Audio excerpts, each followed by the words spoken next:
Dianggap apa sebenarnya rakyat ini? Dianggap sampah yang dibutuhkan suaranya 5 tahun sekali saja. Padahal negara ini ada dan lahir karena adanya rakyat, bukan karena partai politik. Sehingga yang terjadi adalah hegemoni partai menjadi tirani baru yang bekerja dengan pola zero sum game, di mana rakyat pada posisi yang kalah telak.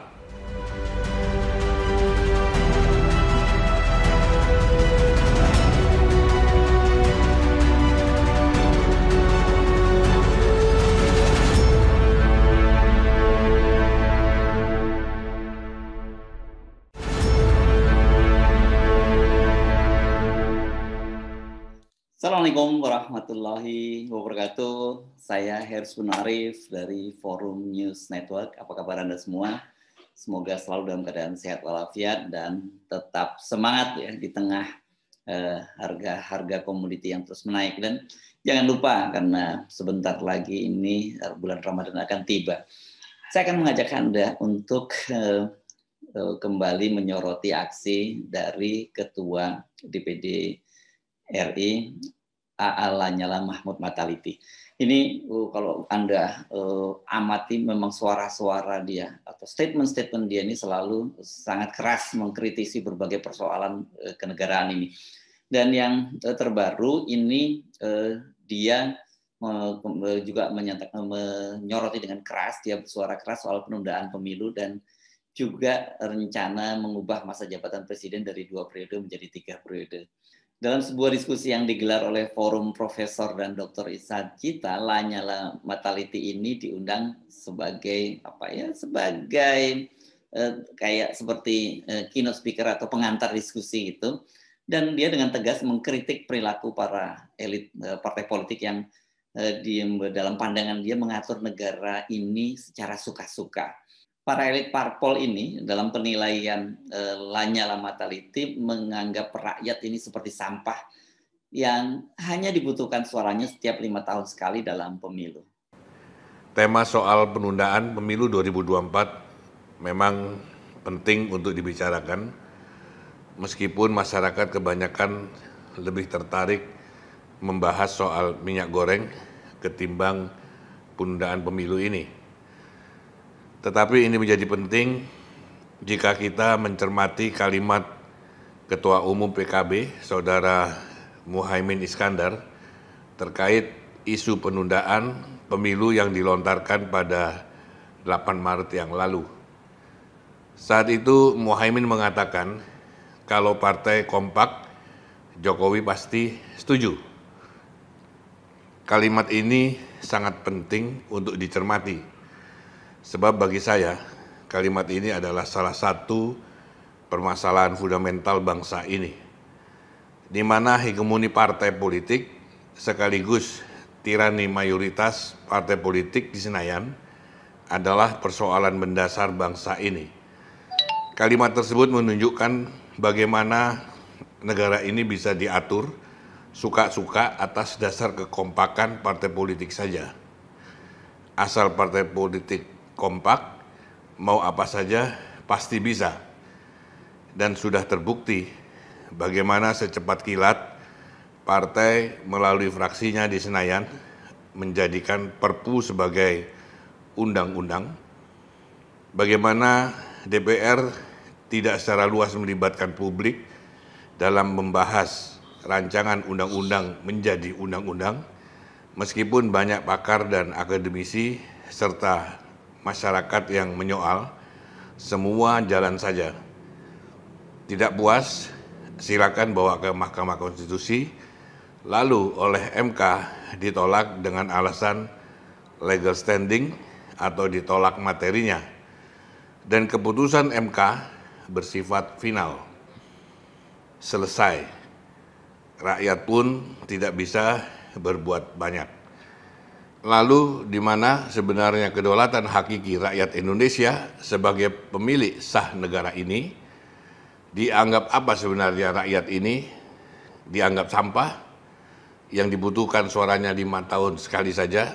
Padahal negara ini ada dan lahir karena adanya rakyat, bukan karena partai politik. Dan partai politik baru masuk ke dalam sistem tata negara kita berdasarkan maklumat Wakil Presiden Muhammad Hatta pada 3 November 1945. Inilah satu kecelakaan amandemen konstitusi 2002 silam yang memberi ruang terlalu besar kepada partai politik. Sehingga yang terjadi adalah hegemoni partai menjadi tirani baru yang bekerja dengan pola zero sum game, di mana rakyat pada posisi yang kalah telak. Makanya saya katakan demokrasi di Indonesia sejak amandemen telah berubah arti karena bukan lagi dari rakyat, oleh rakyat, dan untuk rakyat, tetapi telah berubah menjadi dari rakyat, oleh partai, dan untuk kekuasaan. Sementara DPD RI sebagai peserta pemilu perseorangan yang merupakan representasi daerah tidak memiliki kewenangan yang cukup kuat di dalam konstitusi, sehingga praktis unsur non-partisan atau kelompok non-partai politik tidak memiliki ruang yang cukup di Senayan. Sangat berbeda dengan sistem yang dibentuk para pendiri bangsa kita, di mana di dalam MPR sebagai lembaga tertinggi, saat itu terdiri dari anggota DPR, utusan daerah, dan utusan golongan. Itu pun masih ditambah adanya fraksi ABRI yang terdiri dari TNI dan Polri. Sehingga kedaulatan rakyat bukan hanya dimandatkan kepada politisi saja, tetapi juga digawangi oleh utusan daerah, golongan-golongan, dan TNI. Kemudian semua komponen itu menyusun arah perjalanan bangsa melalui GBHN. Mereka juga mengajukan dan kemudian memilih calon presiden dan calon wakil presiden sebagai mandataris MPR untuk menjalankan GBHN yang telah disusun, sehingga presiden menjadi mandataris rakyat alias petugas rakyat, bukan petugas partai. Ini sistem asli perwakilan dan permusyawaratan yang dibentuk oleh pemikiran luhur para pendiri bangsa kita, sistem yang sesuai dengan watak dan DNA asli bangsa Indonesia. Tetapi kemudian kita memutuskan menjadi bangsa lain, menjadi bangsa-bangsa barat yang menggunakan demokrasi pemilihan langsung sebagai demokrasi prosedural. Menang-menangan angka dan rakyat adalah angka-angka itu. Dan rakyat hanya memiliki ruang evaluasi 5 tahun sekali melalui pemilu.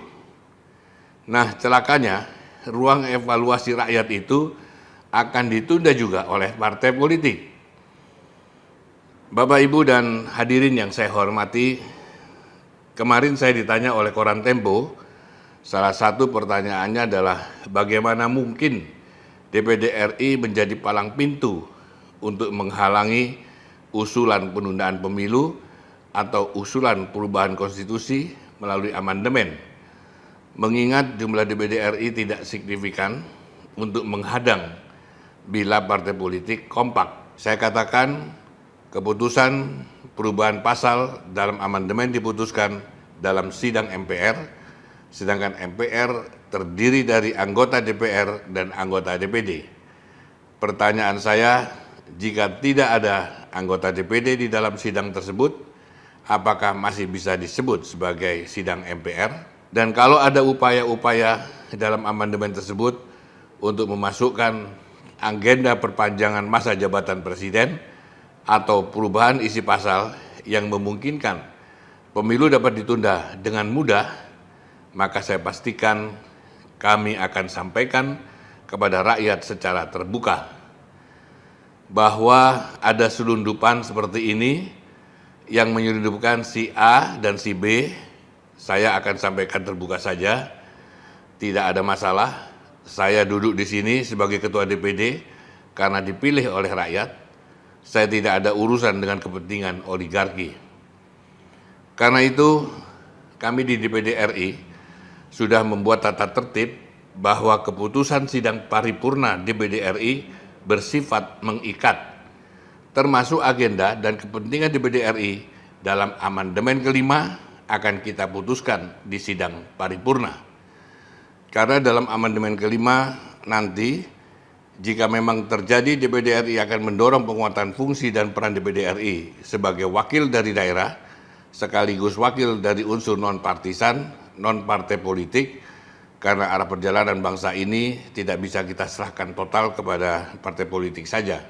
Upaya-upaya untuk menunda pemilu pasti kita halangi, seperti yang disampaikan oleh Menko Maritim dan Investasi, bahwa puluhan juta orang menghendaki pemilu ditunda, sudah kita bantah melalui data yang kami peroleh dari Big Data, karena kami di DPD RI juga menggunakan mesin Big Data sebagai bacaan persoalan-persoalan yang ada di daerah. Jadi kalau saya lihat upaya-upaya yang dilontarkan melalui pernyataan-pernyataan, baik itu dari ketua partai maupun dari Pak Luhut, sebenarnya adalah agenda setting untuk membentuk persepsi publik sekaligus membentuk opini di masyarakat bahwa penundaan pemilu memang pantas untuk dilakukan. Ini hampir mirip dengan lembaga survei yang merilis hasil survei untuk membentuk persepsi publik atau agenda setting bahwa seolah-olah si A atau si B mendapat dukungan kuat, sementara si C dan si D tidak memiliki elektabilitas. Ini saya sampaikan sebagai contoh saja, tanpa bermaksud menyinggung saudara Burhanuddin Muhtadi yang hadir di sini, bahwa nyatanya ada lembaga survei yang bisa dipesan untuk melakukan itu, tentu bukan lembaganya saudara Burhanuddin Muhtadi. Bapak, Ibu, dan hadirin yang saya hormati, jadi menurut saya persoalan penundaan pemilu atau perpanjangan masa jabatan presiden harus kita tolak dengan menggunakan kerangka berpikir seorang negarawan, bahwa penolakan ini adalah prinsip yang dikehendaki bangsa ini. Bangsa ini sudah sepakat bahwa masa jabatan presiden hanya 5 tahun dan maksimal 2 periode, bukan 3 atau 4 periode. Bahwa pemilu adalah mekanisme evaluasi yang diberikan kepada rakyat setiap 5 tahun sekali, bukan 7 tahun atau 8 tahun. Ini prinsip sehingga meskipun konstitusi bisa diubah, tetapi prinsip ini adalah amanat kebangsaan, di mana bangsa ini telah belajar dari 2 orde, di mana masa jabatan presiden tidak dibatasi.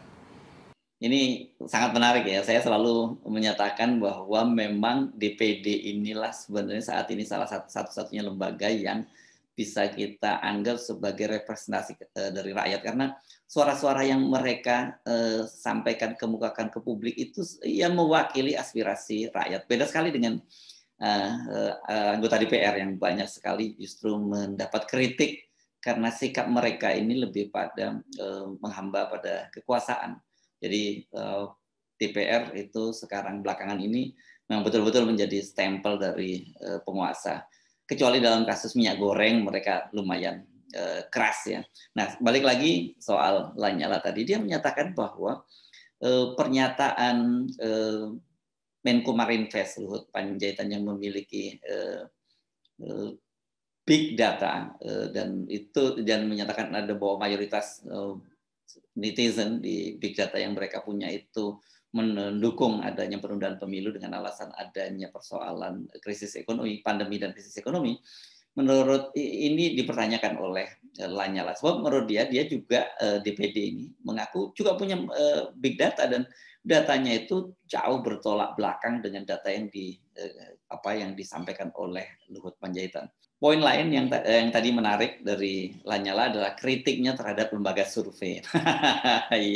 Ini menarik ini karena apa? Karena menurut dia lembaga survei itu bekerja dengan cara mendapatkan pesanan untuk mengubah persepsi publik terhadap elektabilitas seorang kandidat. Kritik ini juga banyak disuarakan oleh para pengamat lain yang sudah lama sebenarnya mencurigai lembaga survei ini tidak lagi independen dan publikasi surveinya itu aturable, bisa diaturlah sesuai dengan pesanan kepentingan dari pihak yang membayar mereka. Tadi jadi seperti kata Lanyala, mana yang elektabilitasnya calon mana yang dinaikkan dan mana yang kemudian suaranya dikecilkan. Jadi saya sendiri selalu mengingatkan pada Anda semua bahwa manakala Anda membaca publikasi sebuah lembaga survei itu tentang elektabilitas orang atau partai, tapi terutama berkaitan dengan capres, Anda mesti memang harus kritis gitu, dan harusnya memang dipertanyakan publikasi itu, dia membuat survei itu atas dasar dibayar atau pesanan dari seorang capres atau bukan. Ini kan penting karena siapa yang membiayai survei itu sangat menentukan dan bisa menunjukkan apakah lembaga survei itu independen atau tidak. Tapi yang seperti kita ketahui kan selama ini kita nggak pernah mendengar lembaga survei menyebutkan dari mana sumber dananya, dan rata-rata mereka selalu menyebutkan bahwa itu dibiayai sendiri.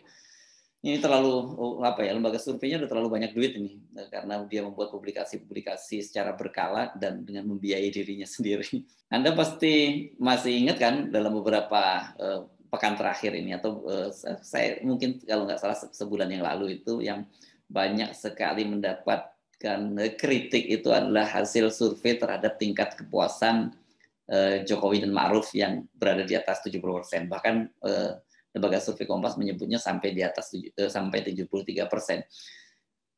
Nggak usah pakai survei saya kira ya. Kita sendiri itu kita pakai common sense, pakai akal sehat kita. Saya kira semua orang nggak percaya dengan hasil survei itu. Bagaimana mungkin dalam situasi rakyat antri minyak goreng di mana-mana, kemudian kebutuhan pokok serta komoditi lainnya itu terus melonjak, masa rakyat menyatakan puas terhadap kinerja Presiden Jokowi dan Ma'ruf. Saya kira kalau ada yang puas terhadap Presiden Jokowi saat ini, ya lembaga survei itu sendiri dan tentu saja para buzzer. Saya Hersman Arif dari Forum News Network. Wassalamualaikum warahmatullahi wabarakatuh. Sampai jumpa lain kali.